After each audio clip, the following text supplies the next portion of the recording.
Lamine ইয়ামালের দুর্দান্ত পাসে স্পেনের গোল, কয়েক মিনিটের ব্যবধানে স্পেনের জালে বেলজিয়ামের গোল, হতাশায় পড়ে যায় লামিন ইয়ামাল। প্রিয় দর্শক, হাই ভোল্টেজ ম্যাচে মাঠে নেমে দুর্দান্তভাবে শুরু করেছিল স্পেনের ফুটবলাররা। ম্যাচে শুরু থেকে বেলজিয়ামের ডিফেন্সকে একের পর এক আক্রমণে কাঁপিয়ে দিচ্ছিল স্পেনিশ আর্মাডারা।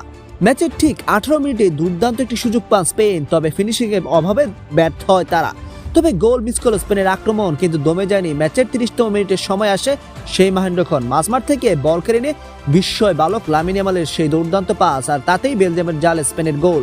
মুহূর্তে উল্লাসে মেতে ওঠে পুরো গ্যালারি, যেন পুরো স্টেডিয়ামে আনন্দের জোয়ার বয়ে যায়। অন্যদিকে ম্যাচ থেকে ছিটকে যাওয়ায় চরম শঙ্কায় কান্নায় ভেঙে পড়েন বেলজিয়ামের ফুটবলাররা। তবে রূপকথার এই ম্যাচে টুইস্ট তখনও বাকি ছিল। বেলজিয়ামও যে ছেড়ে দেওয়ার পাত্র নয় তা তারা প্রমাণ করলো মাত্র 11 মিনিটের ব্যবধানে। স্পেনের ডিফেন্সের অসতর্কতার সুযোগ নিয়ে দুর্দান্ত এক কাউন্টার অ্যাটাকে গোল শোধ করে ফেলেন বেলজিয়ামের ফুটবলাররা। গ্যালারির পুরো আনন্দ যেন মুহূর্তে স্তব্ধ হয়ে গেল, আর কিছুক্ষণ আগের উল্লাস রূপ নিল চরম হতাশায়। মাঠের মধ্যে মাথায় হাত দিয়ে হতাশায় পড়ে রইলেন স্বয়ং লামিন ইয়ামাল।